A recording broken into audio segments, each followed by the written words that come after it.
Ridha Allah subhanahu wa ta'ala adalah salah satu dari sifat. Nabi SAW mengatakan, laisa lil mu'min ayyudhilla nafsahu. Mukmin itu jangan sampai menghinakan diri. Sejarah hamba yang Allah sebutkan dalam Al-Quran, di antara tujuan besarnya adalah agar menjadi pelajaran. Bismillahirrahmanirrahim. Assalamualaikum warahmatullahi wabarakatuh. Alhamdulillahi ala ihsani wa syukrun lahu ala taufiqihi wa amtinani. Asyhadu an la ilaha illallah wahdahu la syarika lah ta'ziman li sya'ni. Wa asyhadu anna Muhammadan abduhu wa rasuluhu adaiyan ila ridwani. Allahumma salli wa sallim ala Muhammad wa ala alihi wa sahbihi wa ikhwani. Rabbi shrah li sadri wa yassir li amri wahlul 'uqdatam min lisani yafqahu qawli. Allahumma anfa'na bima 'allamtana wa 'allimna ma yanfa'una wa zidna ilman ya rabbal alamin. Pertama-tama kami ucapkan jazakumullah khairan kepada panitia dan DKM Masjid Sakinah yang semoga diberkahi Allah Subhanahu wa taala. Tak lupa pula kepada bapak-bapak, saudara-saudara, ikhwan yang semoga diberikan taufik Allah Subhanahu wa taala dan diberkahi Allah Subhanahu wa taala. Jamaah ini Allah Subhanahu wa taala, tentu tidak ada kata yang patut kita ucapkan di kesempatan yang berbahagia ini di siang hari ini melainkan rasa syukur kita kepada Allah Subhanahu wa taala. Yang mana hingga detik ini Allah Subhanahu wa taala masih memberikan kepada kita kesempatan, diberikan nikmat yang banyak, yang mana nikmat tersebut tidak mungkin dan kita tidak mampu menghitung nikmat tersebut, saking banyaknya nikmat tersebut. Oleh karenanya Allah Subhanahu wa taala berfirman, wa in ta'uddu ni'matallahi la tuhsuha. Seandainya kita mencoba menghitung nikmat Allah Subhanahu wa taala, ini saya kira tidak akan pernah mampu menghitung nikmat Allah yang sangat amat banyak. Namun di sisi lain Nabi sallallahu alaihi wasallam menyebutkan ada dua nikmat ternyata yang manusia banyak lalai dengan dua nikmat tersebut. Yaitu kata Nabi SAW, nikmatani maghbunun fihima kathirun minan nas. Ada dua nikmat kata Nabi SAW yang manusia sering lupa dan sering lalai dengan dua nikmat tersebut. Apa kata Nabi SAW? As-sihhatu wal faragh. Yaitu kesehatan. Yang kedua adalah waktu luang. Jamaah ini Allah Subhanahu wa taala. Nikmat sehat yang kita rasakan saat ini, detik ini, boleh jadi merupakan angan-angan orang lain. Boleh jadi ya harapan orang lain yang sekarang hanya bisa tertidur berbaring di tempat tidurnya. Yang hanya bisa menatap pojok rumah dan kamarnya. Yang mana mereka berangan-angan, seandainya saya sembuh, seandainya saya tidak sakit, mungkin saya sekarang berada di kantor, mungkin saya sekarang berada di masjid, dan mungkin saya sekarang berada di masjid ini mendengarkan kajian.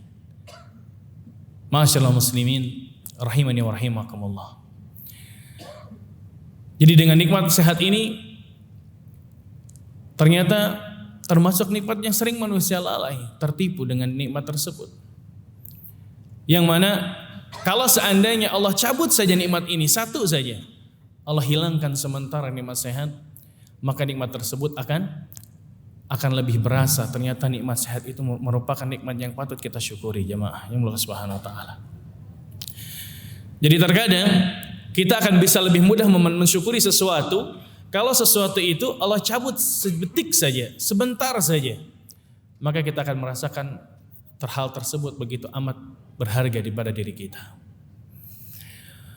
Kemudian yang kedua adalah nikmat waktu luang.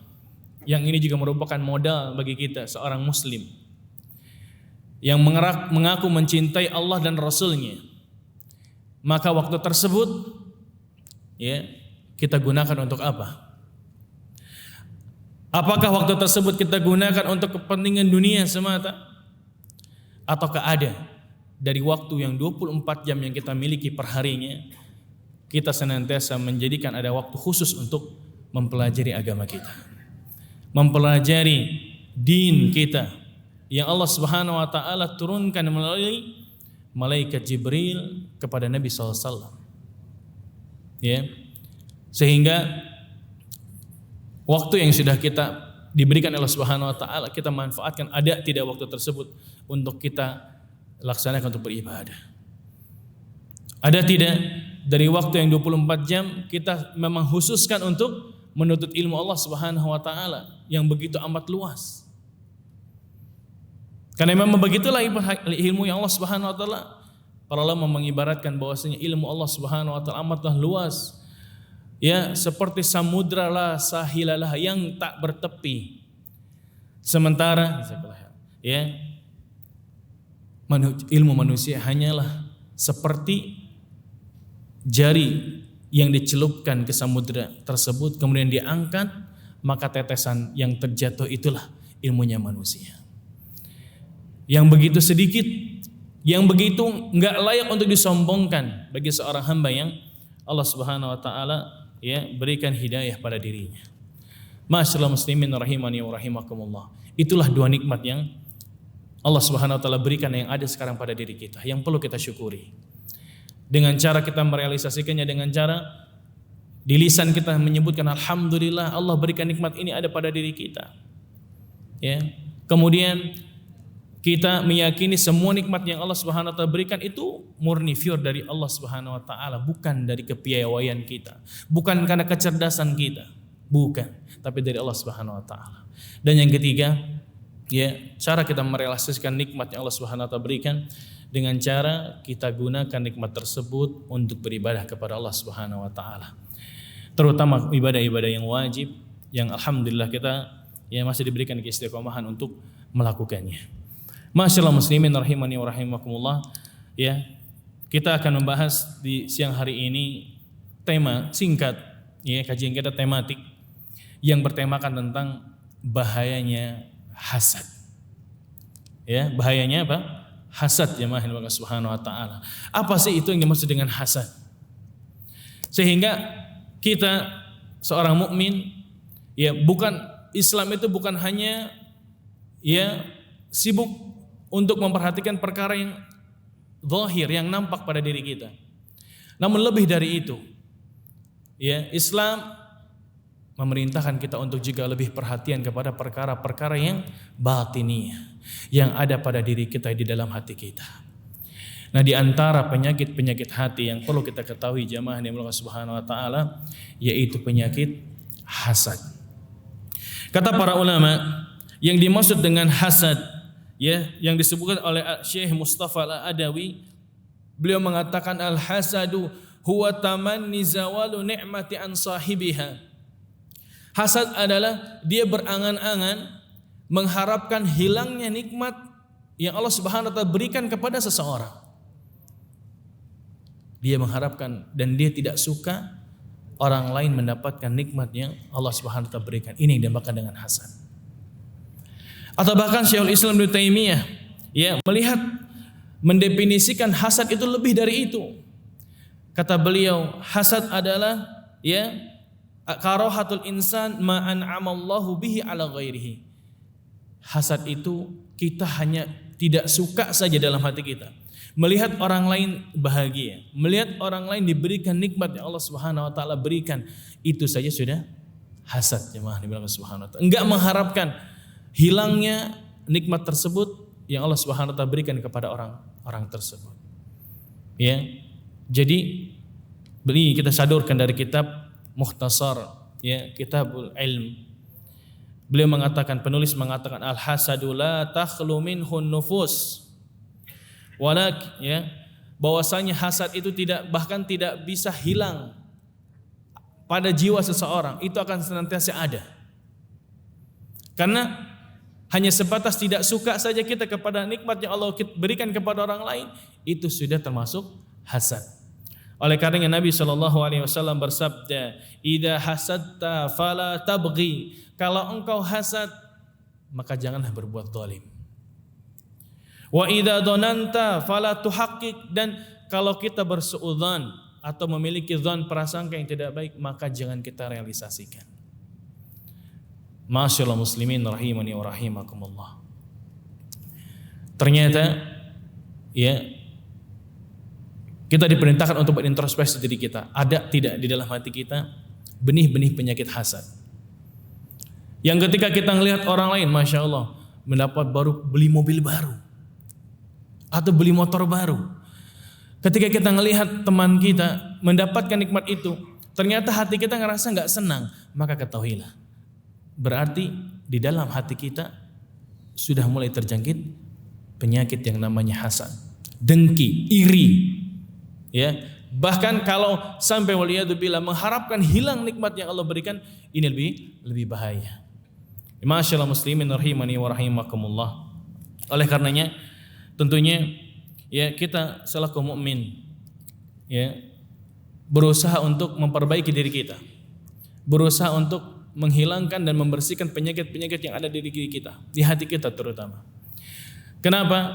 Karena baik dan buruknya seseorang itu dilihat pada hatinya, bukan pada zahirnya, bukan pada sesuatu yang nampak pada dirinya dari penampilannya, bukan.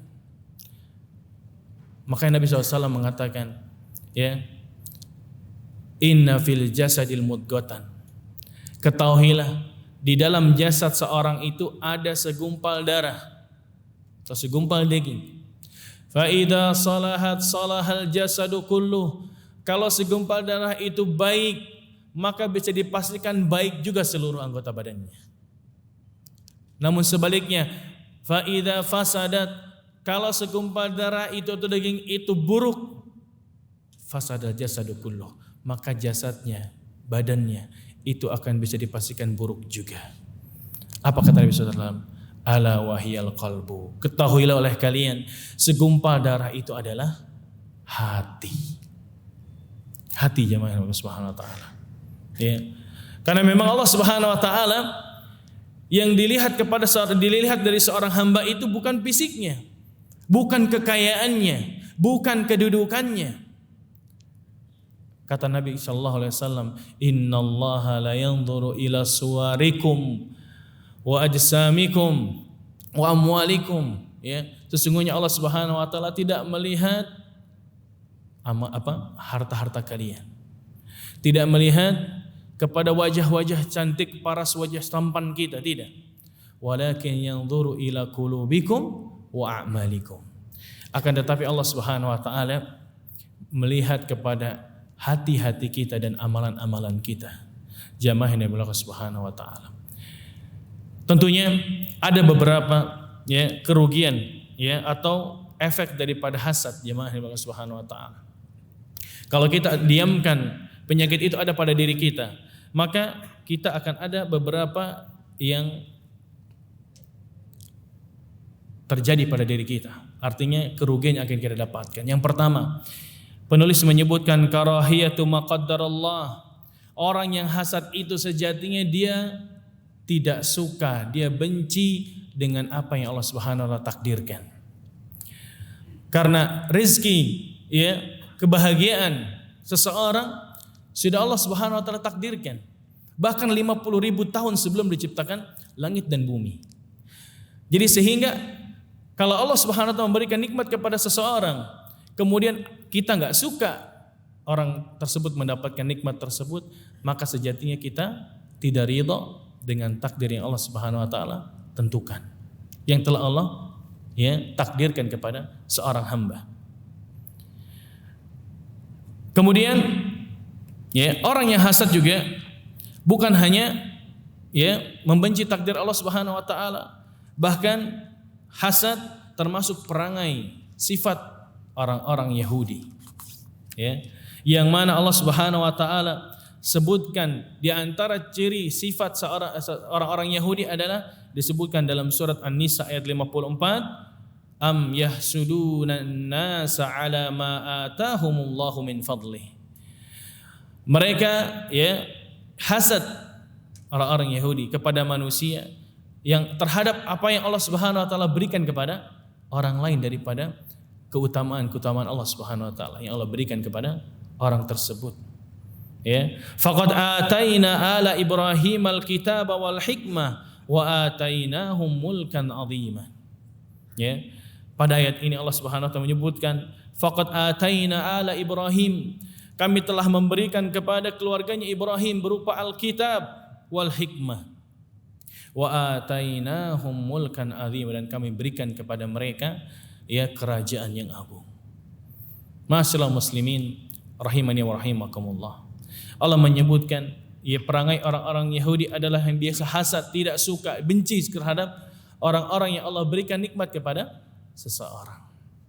Berarti kalau kita memiliki sifat hasad, sejatinya kita bertasyabbuh, menyerupai terhadap orang-orang Yahudi.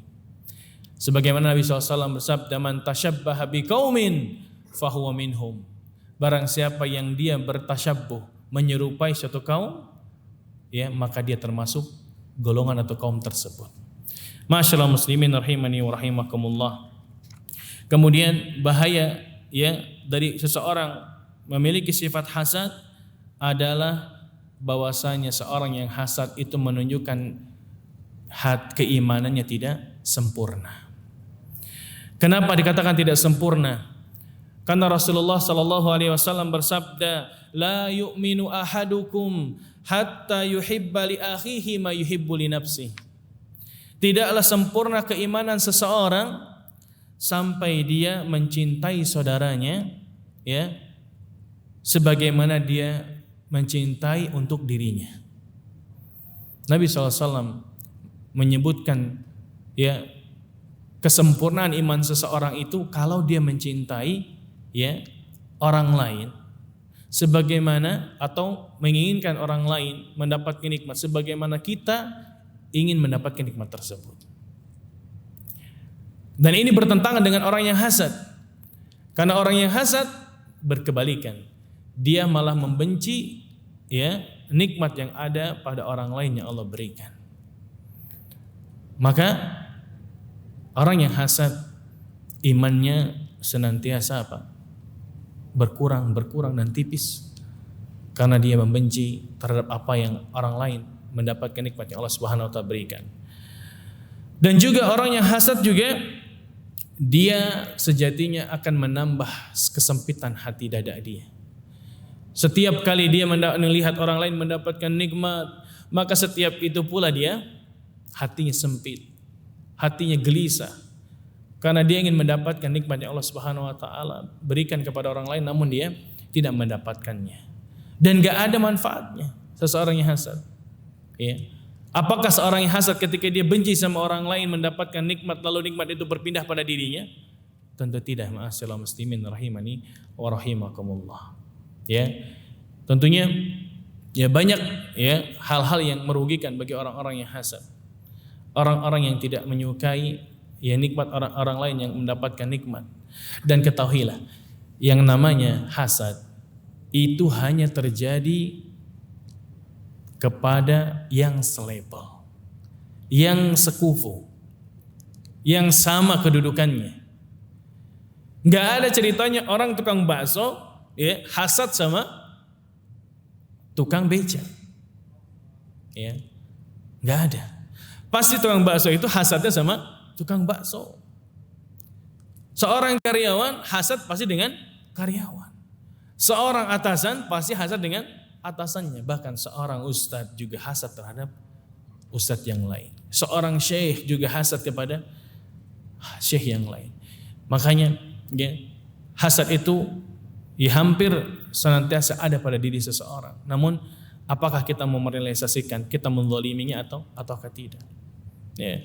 Oleh karena ma'asyiral muslimin rahimani wa rahimakumullah, ya tentunya ya ada beberapa kiat yang perlu kita tempuh untuk menghilangkan rasa hasad tersebut. Ada beberapa kiat untuk bisa kita jalankan atau kita amalkan. Bahwasanya yang pertama, supaya bagaimana kita hilang atau terhindar dari hasad, yaitu dengan cara senantiasa bersyukur, senantiasa merasa cukup dengan apa yang Allah Subhanahu wa taala berikan, dan ini dinamakan dengan qanaah. Ya, qanaah, merasa cukup dengan apa yang Allah Subhanahu wa taala berikan. Sehingga dia ketika Allah Subhanahu wa taala berikan ya nikmat yang saat ini ada pada dirinya, dia akan merasakan alhamdulillah. Dia akan mensyukuri. Bahkan kata Nabi SAW, barang siapa ya jika hati kita memiliki hati yang qani', kalau kita memiliki hati yang qanaah, maka Nabi mengatakan wa anta wal muluki dunya sawa. Kalau kita punya hati yang ngerasa cukup, maka kita dengan raja itu nggak ada bedanya. Karena merasa cukup dengan apa yang Allah Subhanahu wa taala berikan. Jamaah di Allah Subhanahu wa taala. Itu yang pertama, harus merasa bersyukur atas apa yang Allah Subhanahu wa taala berikan. Yang kedua, kita berusaha untuk melihat kepada orang yang ada di bawah kita. Orang yang posisinya ada di bawah kita. Yang mana ini selaras dengan sabdanya Nabi sallallahu alaihi wasallam. Nabi mengatakan, "Unzuru ila man huwa asfala minkum wala tanzuru ila man fawqakum fa innahu ajdaru alla yajdaru ni'matallahi alaikum." Lihat oleh kalian kepada orang-orang yang ada di bawah kalian, kata Nabi SAW. Jangan karena lihat kepada orang yang di atas kalian, karena hal demikian itu lebih mudah bagi kalian untuk mensyukuri nikmat Allah Subhanahu wa taala. Ketika kita melihat orang di atas kita, punya mobil baru, maka kita palingkan, lihat di bawah kita masih ada orang yang gak punya mobil. Kita baru punya motor, alhamdulillah. Ternyata ada orang yang ke kantor masih pakai sepeda. Jamaah. Ya, ketika orang yang baru pakai sepeda melihat orang punya beli motor baru, lihat ke bawah masih ada ternyata orang yang berangkat ke kantor masih mengendarai kendaraan umum. Ya, sehingga jika hal tersebut kita terapkan, nggak ada ruang di hati kita untuk hasad dengan orang lain. Tidak ada. Jamaah yang Allah Subhanahu wa taala. Oleh karenanya, kalau kita melihat ke bawah, hati kita akan tenang, tentram, nggak gelisah dan nggak iri, nggak hasad sama orang lain yang memiliki ya Allah Subhanahu wa taala berikan nikmat yang Allah Subhanahu wa taala berikan. Dan yang terakhir, jamaah yang Allah Subhanahu wa taala, ternyata hasad itu ada yang baik. Ada hasad yang baik. Dan ini dinamakan dengan ghibthah. Apa itu ghibthah? Ghibthah itu kita iri kepada seseorang yang bisa melakukan sesuatu, beramal sesuatu agar kita seperti dia. Ya, dan tidak mengharapkan nikmat yang ada pada orang lain itu hilang. Itu namanya ghibthah, dan ini hasad yang terpuji. Lihat bagaimana para sahabat, mereka ada yang memiliki sama seperti kita. Sahabat itu ada yang ekonominya menengah ke atas, ada yang ekonominya menengah ke bawah. Maka sahabat yang ekonominya menengah ke bawah, yang termasuk kalangan para sahabat yang miskin, fuqara, dia mengadu kepada Rasulullah SAW, "Ya Rasulullah, dhahaba ahli duthur bil ujur." Telah pergi orang-orang membawa pahala yang banyak. Yusalluna kama nusalli. Mereka salat, membawa pahala salat sebagaimana kita salat. Wa yasumuna kama nasum. Mereka puasa dan sebagaimana kita juga puasa. Akan tetapi ya Rasulullah, wa yatasaddaquna bi fuduli amwalihim. Tapi mereka bisa sedekah dengan harta-harta mereka, sedangkan kami enggak bisa. Kami miskin ya Rasulullah. Kami enggak bisa beramal seperti mereka. Ini para sahabat iri, ya, ngadu sama Nabi terhadap para sahabat yang kaya raya. Ya. Akhirnya Nabi SAW mengatakan, "Awalaysa qad ja'alallahu matasaddaqun." Bukankah Allah telah jadikan untuk kalian juga bisa bersedekah? Apa kata Nabi? "Inna likulli tasbihatin shadaqah." Sesungguhnya dengan tasbih itu merupakan sedekah. Subhanallah, subhanallah, ini sedekah.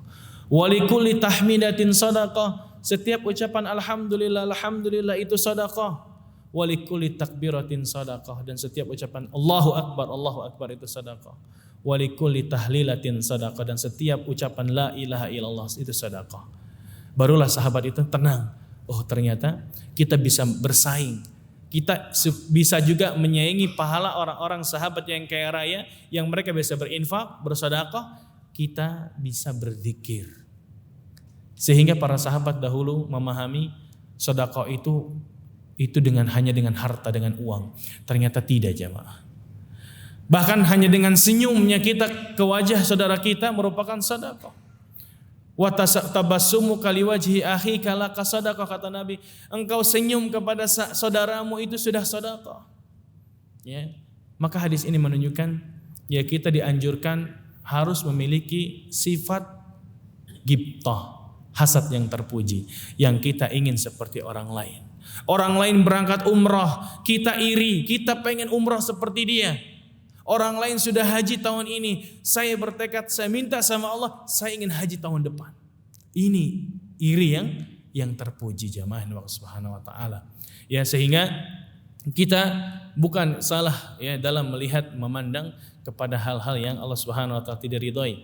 Ya, kita boleh ghibthah, namun kita dibenci dan dilarang untuk memiliki hasad yang tercela, yaitu menginginkan hilangnya ya yang ada pada diri orang lain.